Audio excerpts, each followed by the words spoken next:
ಬೇಸಿಗೆ ಕಾಲದ ಸಮಯ. ದಿಲ್ಲಿಯಲ್ಲಿ ನಡೆದ ಘಟನೆ. ಸರಿಸುಮಾರು ಮಧ್ಯರಾತ್ರಿ ಹೊತ್ತಿಗೆ ವೆಸ್ಟ್ ದಿಲ್ಲಿಯ ಪೊಲೀಸ್ ಸ್ಟೇಷನ್ಗೆ ಒಂದು ಕರೆ ಬಂದಿತ್ತು. ಕರೆ ಮಾಡಿದ ವ್ಯಕ್ತಿ ತುಂಬಾ ಭಯಭೀತನಾಗಿದ್ದ. ಅವನಿಂದ ಸರಿಯಾಗಿ ಮಾತನಾಡೋದಕ್ಕೂ ಆಗ್ತಾ ಇರಲಿಲ್ಲ. ಕರೆಯನ್ನು ಉತ್ತರಿಸಿದ ಪೊಲೀಸ್ ಅಧಿಕಾರಿ ಮೊದಲು ಅವನನ್ನು ಸಮಾಧಾನ ಪಡಿಸ್ತಾರೆ. ಆಮೇಲೆ ಒಂದು ಪ್ರಶ್ನೆ ಕೇಳ್ತಾರೆ, ಏನಾಯ್ತು ಹೇಳಿ. ಕರೆ ಮಾಡಿದ ವ್ಯಕ್ತಿ ಹೇಳ್ತಾನೆ, ನಮ್ಮ ಮನೆಯ ಛಾವಣಿ ಮೇಲೆ ಏನೋ ಇದೆ, ಅದು ನನ್ನ ಮೇಲೆ ದಾಳಿ ಮಾಡಿತು. ಅದರ ಕಣ್ಣು ಕೆಂಪಾಗಿ ಮಿಂಚುತ್ತಿತ್ತು. ಅದರ ಕೈಯಲ್ಲಿ ಲೋಹದ ಉಗುರಿತ್ತು. ನೋಡುವುದಕ್ಕೆ ಅದು ಅರ್ಧ ಮಾನವ ಅರ್ಧ ಮಂಗನ ರೂಪದಲ್ಲಿತ್ತು. ಪೊಲೀಸ್ ಅಧಿಕಾರಿಗೆ ಅವನು ಏನು ಹೇಳ್ತಿದ್ದಾನಂತ ಅರ್ಥ ಆಗಿರಲಿಲ್ಲ. ಅವ್ರಿಗನ್ಸಿತ್ತು ಬಹುಶಃ ಕುಡಿದ ನಶೆಯಲ್ಲಿರಬೇಕು ಅಥವಾ ಕೆಟ್ಟ ಕನಸನ್ನು ನೋಡಿ ಎದ್ದಿರಬೇಕು. ಆದರೂ ಅವರು ದೂರನ್ನು ಬರೆದು ಇಡ್ತಾರೆ ಹಾಗೂ ತಮ್ಮ ಕೆಲಸದಲ್ಲಿ ತೊಡಗಿಕೊಳ್ತಾರೆ. ಕೆಲವೇ ನಿಮಿಷದ ನಂತರ ಪೊಲೀಸ್ ಠಾಣೆಗೆ ಇನ್ನೊಂದು ಕರೆ ಬರುತ್ತೆ. ಈ ಬಾರಿ ಬೇರೆ ಏರಿಯಾ, ಬೇರೆ ವ್ಯಕ್ತಿಯಿಂದ. ಆದರೆ ಕತೆ ಅದೇ ಆಗಿತ್ತು, ನನ್ನ ಮನೆಯ ಛಾವಣಿ ಮೇಲೆ ಏನೋ ಇದೆ. ನಂತರ ಇನ್ನೊಂದು ಕರೆ ಬಂತು, ಮತ್ತೆ ಇನ್ನೊಂದು. ಕರೆ ಮಾಡಿದ ಪ್ರತಿಯೊಬ್ಬ ವ್ಯಕ್ತಿಯೂ ಹೆದರಿದ್ದ ಹಾಗೂ ಅದೇ ವಿಷಯ ಹೇಳ್ತಾ ಇದ್ದ, ಏನೋ ಕತ್ತಲೆಯಲ್ಲಿ ನನ್ನ ಮೇಲೆ ದಾಳಿ ಮಾಡಿತು. ಸೂರ್ಯೋದಯ ಆಗುತ್ತಿದ್ದಂತೆ ಈ ಪ್ರಾಣಿಯ ಭಯ ಇಡೀ ದಿಲ್ಲಿಯಲ್ಲಿ ಹರಡಿತ್ತು. ಕೆಲವೇ ದಿನದಲ್ಲಿ ಸಾವಿರಾರು ಪೊಲೀಸರು, ಅಂತಾರಾಷ್ಟ್ರೀಯ ಮಾಧ್ಯಮ ಹಾಗೂ ಊರಿನ ಸಾಮಾನ್ಯ ಜನರು ಎಲ್ಲರೂ ಸೇರಿ ಈ ಪ್ರಾಣಿಯನ್ನು ಹುಡುಕೋದಕ್ಕಂತ ಪ್ರಯತ್ನ ಪಡ್ತಾರೆ. 2 ಜನರು ಸಾವನ್ನಪ್ತಾರೆ. ಆದರೆ ಈ ಪ್ರಾಣಿ ಯಾರ ಕೈಗೂ ಸಿಗೋದಿಲ್ಲ. ಬರೀ ಅಷ್ಟೇ ಅಲ್ಲ, ಈ ಪ್ರಾಣಿಯ ಅಸ್ತಿತ್ವವನ್ನು ಸಾಬೀತುಪಡಿಸೋದಕ್ಕೆ ಯಾರಿಂದನೂ ಸಾಧ್ಯನೂ ಆಗಲಿಲ್ಲ. ಆದರೆ ಇಡೀ ದೆಹಲಿ ಈ ಪ್ರಾಣಿಯ ಭಯದಿಂದ ಮಲಗೋದಕ್ಕೆ ಹೆದರ್ತಾ ಇತ್ತು. ಈ ಪ್ರಾಣಿ ಏನು ಅಂತ ಯಾರಿಗೂ ಗೊತ್ತಿಲ್ಲ. ಆ್ಯಂಡ್ ಇದೇ ಆಗಿದೆ ದ ಮಂಕಿ ಮ್ಯಾನ್ ಕೇಸ್.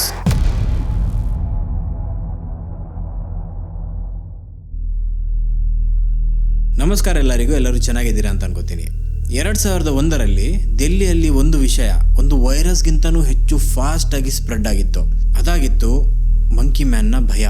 ಕೆಲವೇ ದಿನದಲ್ಲಿ ಜನರು ಮಲಗೋದಕ್ಕೆ ಹೆದರ್ತಾ ಇದ್ರು. ಪೊಲೀಸರು ರಾತ್ರಿ ಇಡೀ ಗಸ್ತು ಮಾಡ್ತಾ ಇದ್ರು ಹಾಗೂ ಆಸ್ಪತ್ರೆಯಲ್ಲಿ ಗಾಯವನ್ನು ತಗೊಂಡು ಜನರು ಬರ್ತಾ ಇದ್ರು, ನಮ್ಮ ಮೇಲೆ ಮಂಕಿ ಮ್ಯಾನ್ ಅಟ್ಯಾಕ್ ಮಾಡಿದ್ದಾನೆ ಅಂತ. ಆಲ್ಮೋಸ್ಟ್ 6 ವಾರದವರೆಗೆ ಇಡೀ ದಿಲ್ಲಿ ಭಯದಲ್ಲೇ ಜೀವಿಸ್ತಾ ಇತ್ತು. ಈ ಸ್ಟೋರಿ ಬೈ ದ ವೇ ತುಂಬ ಕ್ರೇಜಿ ಆಗಿದೆ. ಇದು ನನ್ನ ಡ್ಯಾನ್ಸಿಂಗ್ ಪ್ಲೇಗ್ ವಿಡಿಯೋ ಬಂದ ನಂತರ ಮೋಸ್ಟ್ ರಿಕ್ವೆಸ್ಟೆಡ್ ವಿಡಿಯೋ ಆಗಿದೆ. ಸೊ ಫೈನಲಿ ನಾನು ಮಂಕಿ ಮ್ಯಾನ್ ಕೇಸನ್ನು ಎಕ್ಸ್ಪ್ಲೋರ್ ಮಾಡ್ತಾ ಇದ್ದೀನಿ. ಇದೇನು ಅಂತೆ ಅನ್ನೋ ಸ್ಟೋರಿ ಅಲ್ಲ, ಇದು 100% ನೈಜ ಘಟನೆ. ನೀವು 90s ಅವರು ಅಥವಾ 80s ಅವರು ಆಗಿದ್ರೆ ನೀವು ಚಿಕ್ಕವರಿರುವಾಗ ಈ ಘಟನೆಯ ನ್ಯೂಸನ್ನು ಓದಿದ್ದು ಅಥವಾ ನೋಡಿದ್ದು ನಿಮಗೆ ನೆನಪಿರ್ಬೋದು. ಸೊ ಈ ಮಂಕಿ ಮ್ಯಾನ್ ಕೇಸ್ ಏನು, ಈ ಮಂಕಿ ಮ್ಯಾನ್ ಯಾರು, ಅವತ್ತು ದಿಲ್ಲಿಯಲ್ಲಿ ನಡೆದಿದ್ದಾದ್ರೂ ಏನು, ಇದನ್ನೇ ಅರ್ಥ ಮಾಡೋದಕ್ಕೆ ನಿಮ್ಮ ಹೆಚ್ಚೇನು ಟೈಮ್ ವೇಸ್ಟ್ ಮಾಡದೆ ಇವತ್ತಿನ ವಿಡಿಯೋ ಸ್ಟಾರ್ಟ್ ಮಾಡ್ತಾ ಇದ್ದೀನಿ. Let's go back to the beginning.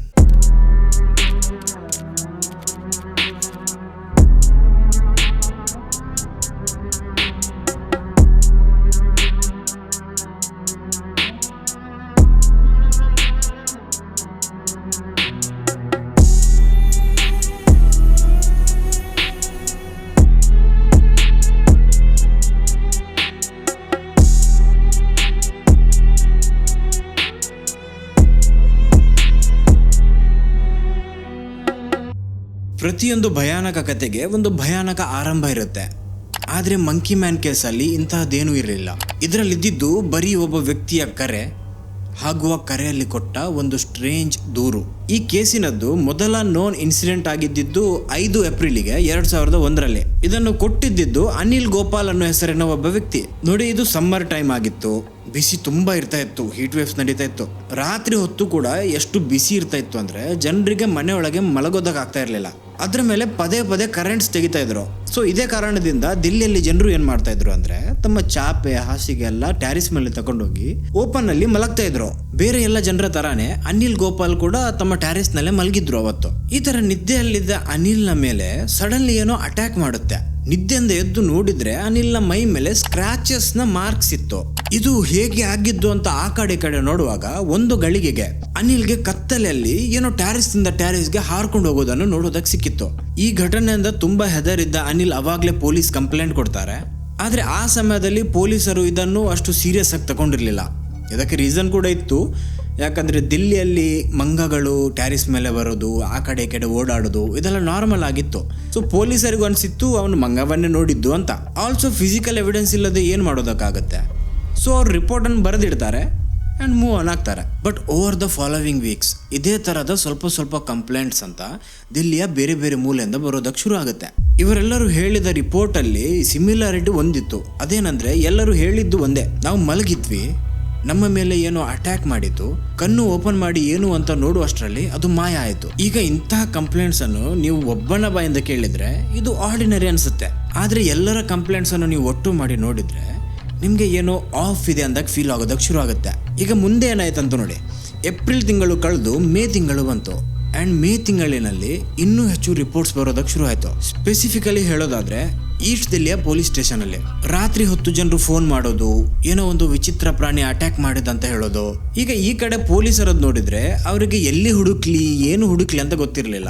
So ಅವರು ಇನ್ವೆಸ್ಟಿಗೇಷನ್ ಅನ್ನು ಒಂದು ಪ್ರಶ್ನೆಯಿಂದ ಶುರು ಮಾಡ್ತಾರೆ. ಆ ಪ್ರಶ್ನೆ ಆಗಿತ್ತು, ನೀವು ಏನು ನೋಡಿದ್ರಿ ಅಂತ. ಈಗ ಈ ಪ್ರಶ್ನೆ ಕೇಳೋದಕ್ಕೆ ಶುರು ಮಾಡಿದಾಗ ಅವರಿಗೆ ಈ ಪ್ರಶ್ನೆ ಉತ್ತರ ಬೇರೆ ಬೇರೆ ಜಾಗದಲ್ಲಿ ಬೇರೆ ಬೇರೆ ಕೇಳೋದಕ್ಕೆ ಸಿಗುತ್ತೆ. ಒಬ್ರು ಹೇಳಿದ್ರು 4 ಫೀಟ್ನಷ್ಟು ಎತ್ತರದೊಂದು ಪ್ರಾಣಿ ಅಂತ, ಇನ್ನೊಬ್ರು ಹೇಳಿದ್ರು ಇಲ್ಲ ಇದು 8 ಫೀಟ್ಗಿಂತನೂ ಹೆಚ್ಚು ಎತ್ತರದಾಗಿತ್ತು ಅಂತ. ಕೆಲವರು ಹೇಳಿದ್ರು ಅದರ ಮೈ ಇಡೀ ರೋಮ ಇತ್ತು ಅಂತ. ಇನ್ನು ಕೆಲವರು ಹೇಳಿದ್ರು ಅದರ ಕಣ್ಣು ಕೆಂಪಾಗಿ ಮಿಂಚುತ್ತಾ ಇತ್ತು ಅಂತ. ಮತ್ತೆ ಕೆಲವು ರಿಪೋರ್ಟ್ಸ್ ಅಲ್ಲಿ ಅದರ ಕೈಯಲ್ಲಿ ಮೆಟಲ್ ಕ್ಲಾಸ್ ಇತ್ತು ಅಂತ ಹೇಳ್ತಾ ಇದ್ರು, ಅಂದ್ರೆ ಕಬ್ಬಿಣದ ಉಗುರು. ಮತ್ತೆ ಇನ್ನು ಕೆಲವು ರಿಪೋರ್ಟ್ಸ್ ಅಲ್ಲಿ ಹೇಳ್ತಾ ಇದ್ರು ಅದು ಹೆಲ್ಮೆಟ್ ಹಾಕಿತ್ತು ಅಂತ. ಈಗ ಬೇರೆ ಬೇರೆ ಜನರ ಡಿಸ್ಕ್ರಿಪ್ಷನ್ ಬೇರೆ ಬೇರೆ ಆಗಿತ್ತು. ಆದ್ರೆ ಒಂದು ವಿಷಯ ಎಲ್ಲರದ್ದು ಮ್ಯಾಚ್ ಆಗ್ತಾ ಇತ್ತು. ಅದೇನಂದ್ರೆ ಈ ಪ್ರಾಣಿ ಇನ್ಕ್ರೆಡಿಬ್ಲಿ ಫಾಸ್ಟ್ ಆಗಿತ್ತು. ಕ್ಲೇಮ್ಸ್ ಪ್ರಕಾರ ಈ ಪ್ರಾಣಿ ಒಂದು ಟೆರೆಸ್ ನಿಂದ ಇನ್ನೊಂದು ಟೆರೆಸ್ಗೆ ಜಂಪ್ ಮಾಡ್ಕೊಂಡು ಹೋಗುತ್ತೆ ಹಾಗೂ ಕತ್ತಲಲ್ಲಿ ಮಾಯ ಆಗುತ್ತೆ. ಆಸ್ ಎ ಸೆಡ್, ಆ ಟೈಮಲ್ಲಿ ಜನರು ಕೊಟ್ಟ ಡಿಸ್ಕ್ರಿಪ್ಷನ್ ಮ್ಯಾಚ್ ಆಗಿರಲಿಲ್ಲ, ಕ್ಲೇಮ್ಸ್ ಮ್ಯಾಚ್ ಆಗಿರಲಿಲ್ಲ. ಆದ್ರೆ ಇನ್ನೊಂದು ಮ್ಯಾಚ್ ಆಗಿತ್ತು, ಜನರಲ್ಲಿ ಅದರ ಭಯ. ಮೇ ತಿಂಗಳ 2ನೇ ವಾರದಲ್ಲಿ ಈ ಘಟನೆಯ ನ್ಯೂಸ್ ಇಡೀ ದಿಲ್ಲಿಯಲ್ಲಿ ಹರಡಿತ್ತು. ಮೊದಲು ಈ ಘಟನೆಯ ನ್ಯೂಸ್ ಅನ್ನು ಕೇಳಿ ನಗ್ತಾ ಇದ್ದ ಜನರು ಕೂಡ ಈಗ ರಾತ್ರಿ ಮಲಗೋದಕ್ಕೂ ಹೆದರೋದಕ್ಕೆ ಶುರು ಆದರು.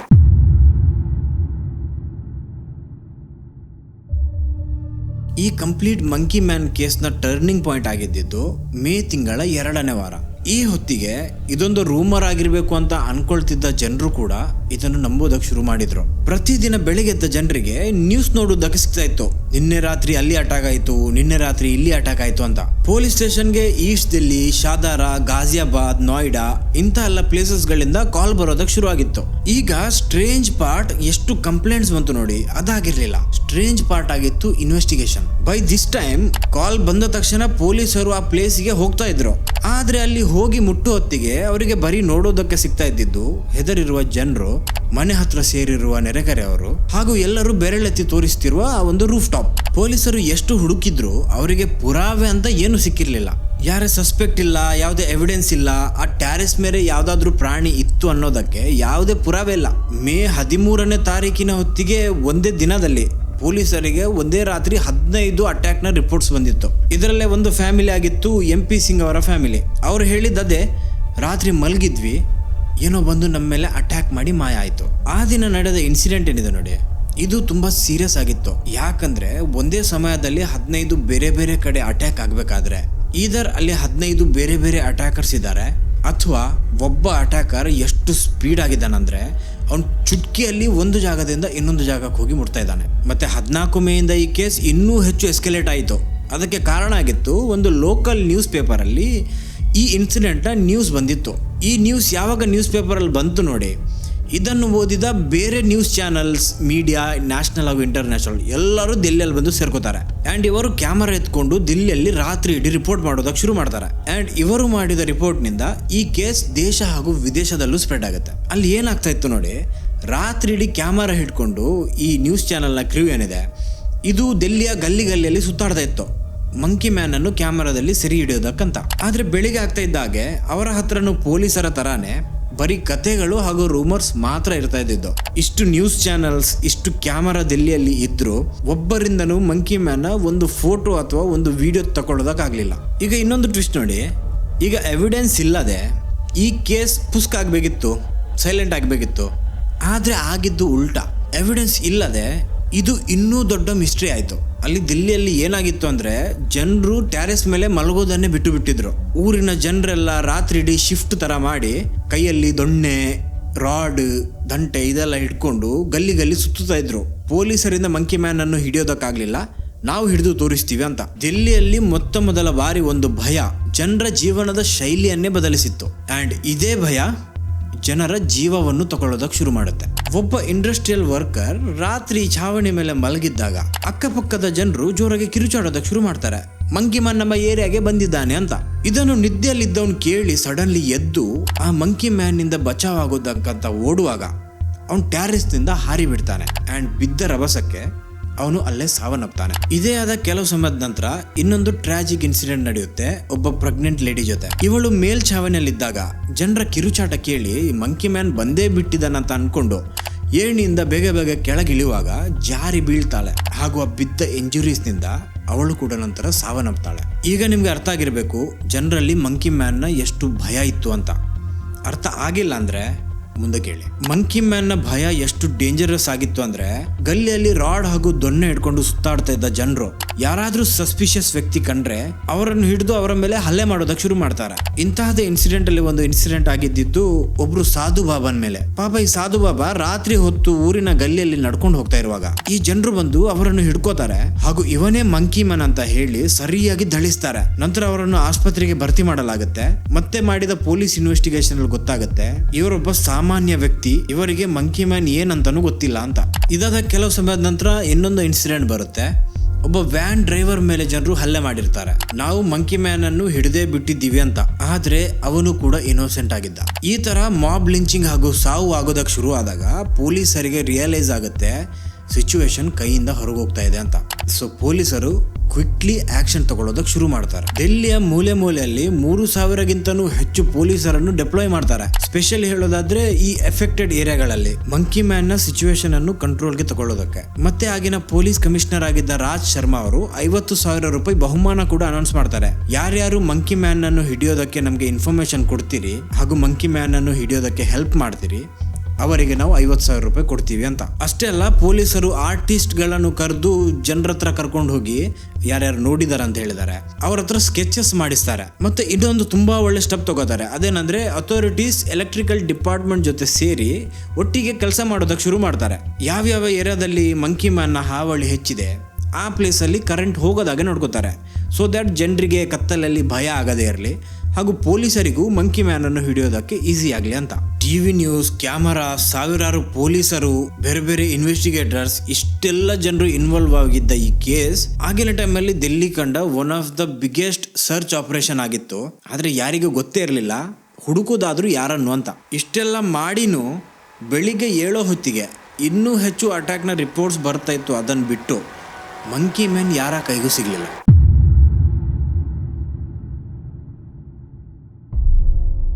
ವಾರಗಳವರೆಗೆ ಇನ್ವೆಸ್ಟಿಗೇಟ್ ಮಾಡಿದ ನಂತರನೂ ಪೊಲೀಸರ ಇನ್ವೆಸ್ಟಿಗೇಷನ್ ಅಲ್ಲಿ ಏನು ಪ್ರೋಗ್ರೆಸ್ ಆಗಿರಲಿಲ್ಲ.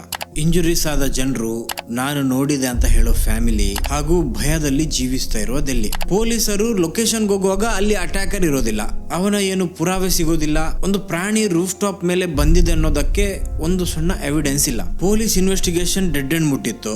ಹೇಗೆ ಮಂಕಿ ಮ್ಯಾನ್ ಅನ್ನು ಹಿಡಿಯೋದಂತ ಗೊತ್ತಾಗ್ತಾ ಇರಲಿಲ್ಲ. ಆಲ್ಸೋ ಈ ಕಡೆ ನ್ಯೂಸ್ ಮೀಡಿಯಾದಲ್ಲಿ ಪ್ರತಿದಿನ ಈ ಮಂಕಿ ಮ್ಯಾನ್ ರಿಪೋರ್ಟ್ಸ್ ಬರ್ತಾ ಪೊಲೀಸರ ಮೇಲೆ ಒಂದು ಪ್ರೆಷರ್ ಇತ್ತು. ಸೊ ಈ ಪ್ರೆಷರ್ನಿಂದ ಇದನ್ನು ಇನ್ವೆಸ್ಟಿಗೇಟ್ ಮಾಡ್ತಾ ಇದ್ದ ಆಫೀಸರ್ಸ್ ಈ ಕಂಪ್ಲೀಟ್ ಕೇಸ್ ಅನ್ನು ಬೇರೆ ಆಂಗಲ್ ನಿಂದ ನೋಡೋದಕ್ಕೆ ಶುರು ಮಾಡ್ತಾರೆ. ಮೊದಲು ಅವರ ಪ್ರಶ್ನೆ ಆಗಿತ್ತು ಮಂಕಿ ಮ್ಯಾನ್ ಎಲ್ಲಿದ್ದಾನೆ ಅಂತ. ಆದ್ರೆ ಈಗ ಅವರ ಪ್ರಶ್ನೆ ಆಗಿತ್ತು ಮಂಕಿ ಮ್ಯಾನ್ ನಿಜವಾಗ್ಲೂ ಇದ್ದಾನ. ಈ ಪ್ರಶ್ನೆ ಯಾವಾಗ ಕೇಳೋದಕ್ಕೆ ಶುರು ಮಾಡಿದ್ರೋ, ಈ ತರ ಪ್ರಶ್ನೆ ಕೇಳೋದಕ್ಕೆ ಶುರು ಮಾಡಿದಾಗ ಇನ್ವೆಸ್ಟಿಗೇಷನ್ ಜನರ ಟ್ಯಾರೆಸ್ ನಿಂದ ಶಿಫ್ಟ್ ಆಗಿ ಜನರ ಮೇಲೆ ಬೀಳೋದಕ್ಕೆ ಶುರು ಆಯ್ತು. ಗುರು ಬಹದ್ದೂರ್ ಹಾಸ್ಪಿಟಲ್ ನ 2 ಡಾಕ್ಟರ್ಸ್, ಒಬ್ರು ಡಾಕ್ಟರ್ SK ವರ್ಮಾ, ಇನ್ನೊಬ್ರು ಡಾಕ್ಟರ್ DK ಶ್ರೀವಾಸ್ತವ ಅಂತ. ಇವರನ್ನು ಈ ಜನರ ಮೇಲೆ ಅಟ್ಯಾಕ್ ಆಗಿರುವ ಇಂಜುರೀಸ್ ನ ಮೇಲೆ ಸ್ಟಡಿ ಮಾಡೋದಕ್ಕಂತ ಹೇಳ್ತಾರೆ. ಟೋಟಲ್ 397 ರಿಪೋರ್ಟ್ಸ್ ಇತ್ತು ಮಂಕಿ ಮ್ಯಾನ್ ನ ಅಟ್ಯಾಕ್ ಗೆ ರಿಲೇಟೆಡ್. ಆದ್ರೆ ಈ ರಿಪೋರ್ಟ್ಸ್ ಅನ್ನು ಮತ್ತೊಮ್ಮೆ ಪ್ರಾಪರ್ಲಿ ಚೆಕ್ ಮಾಡಿದಾಗ ಒಂದು ವಿಷಯ ನೋಡೋದಕ್ಕೆ ಸಿಗುತ್ತೆ. ಈ ಟೋಟಲ್ 397 ರಿಪೋರ್ಟ್ಸ್ ಅಲ್ಲಿ ಎಲ್ಲವೂ ಆಕ್ಚುಯಲ್ ಅಟ್ಯಾಕ್ಸ್ ಆಗಿರಲಿಲ್ಲ. ಇವುಗಳಲ್ಲಿ ಹಲವಾರು ರಿಪೋರ್ಟ್ಸ್ ಜನರು ನಂಗೆ ಮಂಕಿ ಮ್ಯಾನ್ ಅನ್ನು ನೋಡಿದ ತರ ಆಯ್ತು, ನಾನು ನೆರಳು ನೋಡಿದೆ, ನಾನು ಶಬ್ದ ಕೇಳಿದೆ, ಕತ್ತಲಲ್ಲಿ ಯಾರೋ ಆ ಕಡೆ ಹೋದ್ರು, ಈ ತರ ಹೇಳಿದ್ದಿದ್ದು. ಈ 397 ಕೇಸಸ್ ಅಲ್ಲಿ ಬರೀ 51 ಕೇಸ್ ಮಾತ್ರ ಆಕ್ಚುಯಲ್ ಇಂಜುರೀಸ್ ಆಗಿದ್ದು. ಸ್ಟಿಲ್ ಇದೇನು ಕಡಿಮೆ ಕೇಸಸ್ ಅಲ್ಲ, 51 ಅಟ್ಯಾಕ್ ನ ಕೇಸ್. ಸೊ ಇನ್ವೆಸ್ಟಿಗೇಷನ್ ನ ಫೋಕಸ್ ಈ 51 ಕೇಸ್ ನ ಕಡೆಗೆ ಹೋಗುತ್ತೆ. ಇಫ್ ಮಂಕಿ ಮ್ಯಾನ್ ಅನ್ನೋನು ನಿಜವಾಗ್ಲೂ ಇದ್ರೆ ಅವನ ಪುರಾವೆ ಈ ಅಟ್ಯಾಕ್ ಅನ್ನು ಸ್ಟಡಿ ಮಾಡಿದಾಗ ಸಿಗ್ಲೇಬೇಕು ಅಂತ.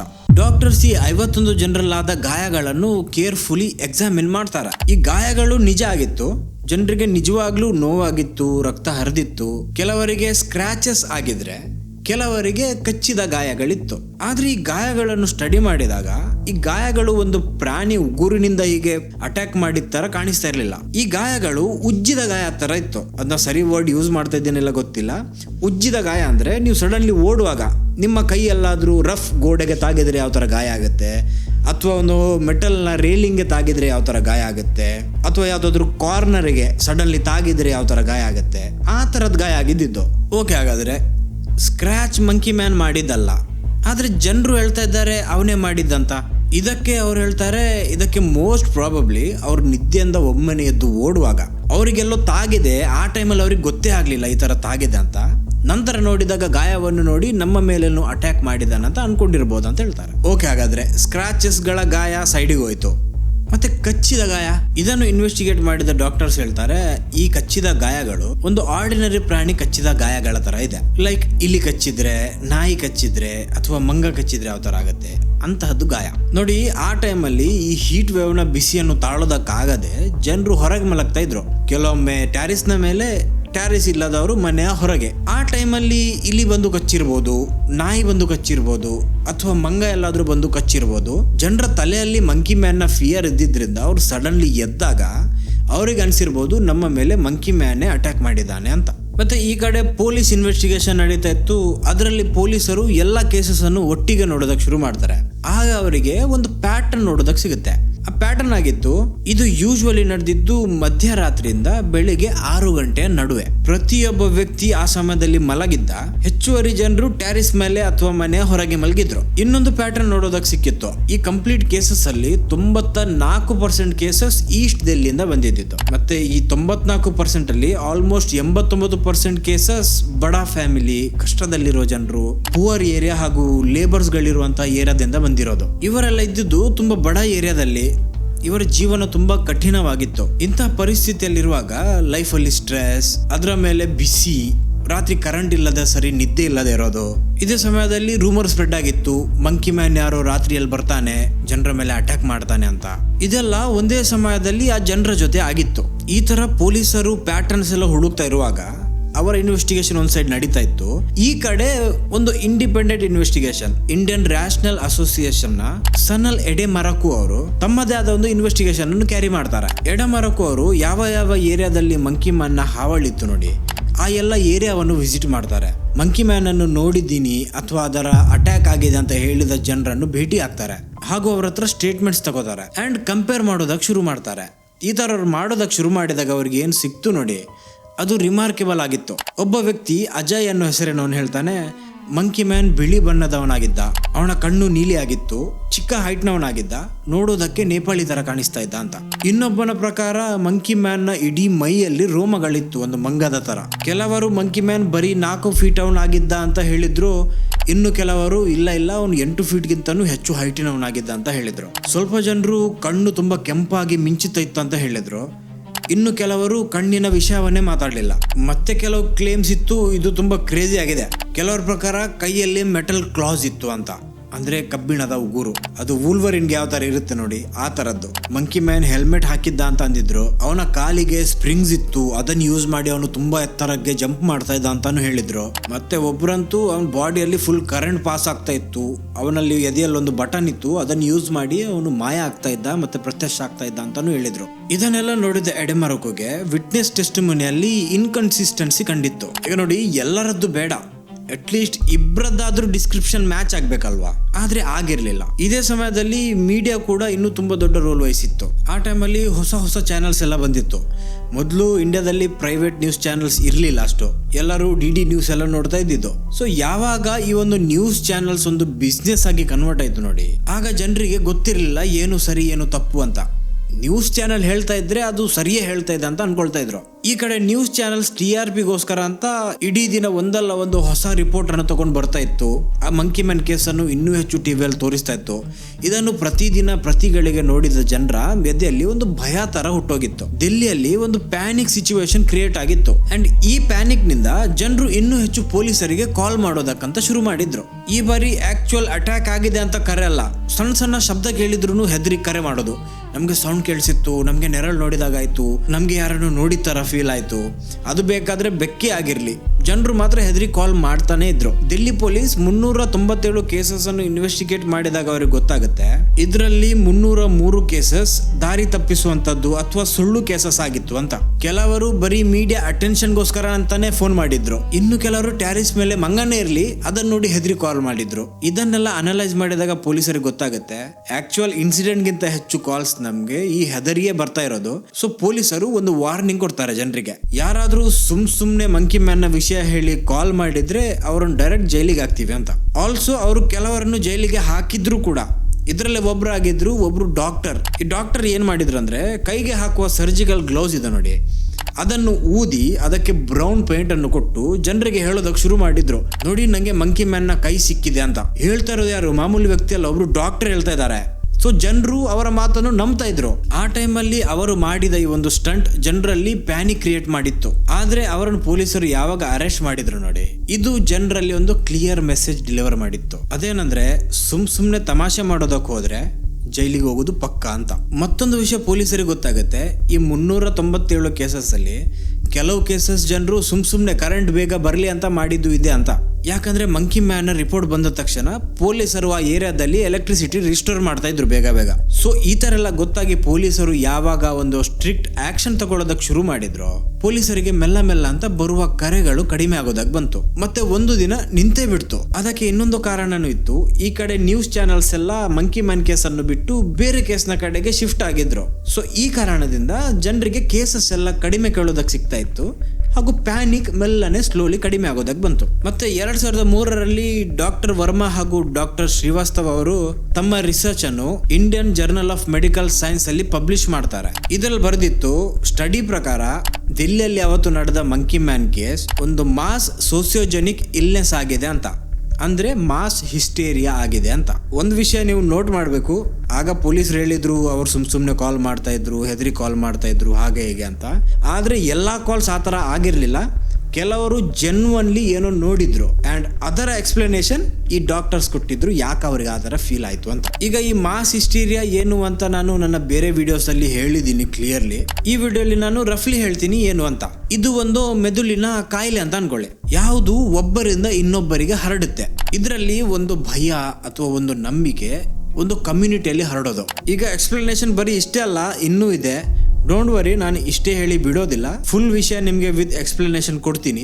ಫಾರ್ ನಾವು ಮಾಸ್ ಹಿಸ್ಟೀರಿಯನ್ನು ಸೈಡಿಗೆ ಇಟ್ಟು ನಾವು ಮುಂದಕ್ಕೆ ಹೋಗೋಣ. ಸೊ ಈಗ ದಿಲ್ಲಿಯಲ್ಲಿ 2001ರಲ್ಲಿ ಏನಾಗಿತ್ತಂದ್ರೆ ಬೇಸಿಗೆ ಕಾಲದ ಬಿಸಿ, ರಾತ್ರಿ ಕರೆಂಟ್ ಇಲ್ಲದೆ ಇರೋದು, ಬಡ ಏರಿಯಾದಲ್ಲಿ ಒಂದೇ ಜಾಗದಲ್ಲಿ ತುಂಬಾ ಪಾಪ್ಯುಲೇಷನ್ ಹಾಗೂ ತುಂಬಾ ಪೊಲ್ಯೂಷನ್, ಜನರಲ್ಲಿ ಸ್ಟ್ರೆಸ್, ಬಡತನ ಹಾಗೂ ಅಪೌಷ್ಟಿಕತೆ. ಇದರ ಮೇಲೆ ನ್ಯೂಸ್ ಅಲ್ಲಿ ಪ್ರತಿದಿನ ಬರುವ ಮಂಕಿ ಮ್ಯಾನ್ ನ ರೂಮರ್ಸ್, ಇದೆಲ್ಲ ಫುಲ್ ಸ್ಪ್ರೆಡ್ ಆಗಿ ಜನರು ಭಯದಲ್ಲಿ ಜೀವಿಸೋದಕ್ಕೆ ಶುರು ಮಾಡಿದ್ರು. ಈ ಭಯ ಒಂದು ಪ್ಯಾನಿಕ್ ಸಿಚುವೇಶನ್ ಅನ್ನು ದಿಲ್ಲಿಯಲ್ಲಿ ಕ್ರಿಯೇಟ್ ಮಾಡಿತ್ತು.